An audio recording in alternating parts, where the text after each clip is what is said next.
Class ഒക്കെ കഴിഞ്ഞ് മടുത്ത് വന്ന് കഴിയുമ്പോൾ ഉണ്ടാക്കാൻ പറ്റിയൊരു ഈസി പീസി പാസ്ത റെസിപ്പി നോക്കിയാലോ. അപ്പൊ ആദ്യം തന്നെ നമുക്ക് ആ പാസ്ത കുറച്ച് വെള്ളവും ഉപ്പും ഇട്ടിട്ട് അടുപ്പത്ത് വെക്കാം കേട്ടോ. അപ്പൊ അത് വേകുന്ന ഗ്യാപ്പിൽ നമുക്ക് സവോളയും തക്കാളി അരിയാൻ പറ്റും. അപ്പൊ അത് അരിഞ്ഞു കഴിഞ്ഞ് പാസ്ത നന്നായിട്ട് വെന്തോന്നൊക്കെ ചെക്ക് ചെയ്ത് കഴിഞ്ഞിട്ട് അത് മാറ്റുക കേട്ടോ. ഇനി വേറൊരു പാനിലോട്ട് കുറച്ച് എണ്ണ ഒഴിച്ച് അരിഞ്ഞു വെച്ച സവോള മൊത്തം അതിനകത്തിട്ട് കുറച്ച് ഉപ്പും കൂടെ ആഡ് ചെയ്തിട്ട് വഴച്ചെടുക്കുകയാണെങ്കിൽ സവോള പെട്ടെന്ന് വഴഞ്ഞു കിട്ടും. അപ്പൊ അതും ചെയ്ത് കഴിഞ്ഞിട്ട് സവോള ഒരു ബ്രൗണിഷ് കളർ ആകുമ്പോഴത്തേനും എന്ത് ചെയ്യുക, ആ തക്കാളി ആഡ് ചെയ്ത് കൊടുക്കുക കേട്ടോ. എന്നിട്ട് തക്കാളി നന്നായിട്ട് ഒന്ന് ഉടഞ്ഞു വരുമ്പോഴാണ് നമ്മൾ മസാലകൾ ആഡ് ചെയ്ത് കൊടുക്കുന്നത്. എല്ലാവർക്കും അറിയാം.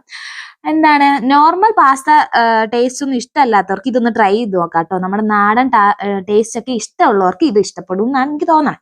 അപ്പൊ ആദ്യം തന്നെ കുറച്ച് മഞ്ഞൾപ്പൊടിയും പിന്നെ കുറച്ച് അധികം കുരുമുളക് പൊടിയും പിന്നെ മുളക് പൊടിയും പിന്നെ ലാസ്റ്റ് ആയിട്ട് നമ്മുടെ ഗരം മസാല ആട്ടോ ഞാൻ ആഡ് ചെയ്ത് കൊടുക്കുന്നത്. ഇത് എന്റെ റെസിപ്പിയാണ്, ട്രൈ ചെയ്ത് നോക്കാം കേട്ടോ. അത് കഴിഞ്ഞിട്ട് ആ പച്ചമണമൊക്കെ ഒന്ന് മാറി കഴിയുമ്പോൾ നമ്മുടെ പാസ്ത ആഡ് ചെയ്ത് കൊടുക്കുക. പാസ്ത ആഡ് ചെയ്ത് കഴിഞ്ഞ് നന്നായിട്ട് അതുമായിട്ടൊന്ന് മിക്സ് ചെയ്ത് കഴിഞ്ഞിട്ട് ലാസ്റ്റ് ആയിട്ട് എന്താണ് ഉപ്പൊക്കെ ഒന്ന് നോക്കുക. ഉപ്പ് കറക്റ്റ് ചെയ്യുക. അത് കഴിഞ്ഞ് ഏറ്റവും ലാസ്റ്റ് സ്റ്റെപ്പാണ് കേട്ടോ ഈ സോസ് ആഡ് ചെയ്യുന്നത്. ഇനി സോസിന്റെ ഫ്ലേവർ ഇഷ്ടമില്ലാത്തവർക്ക് ഇത് സ്കിപ്പ് ചെയ്യാം കേട്ടോ. അപ്പൊ എനിക്ക് ഇഷ്ടമായി, നിങ്ങൾക്ക് എങ്ങനെയാന്നുള്ളത് കമന്റ് ചെയ്യാൻ മറക്കണ്ട. അപ്പൊ അത്രേ ഉള്ളൂ.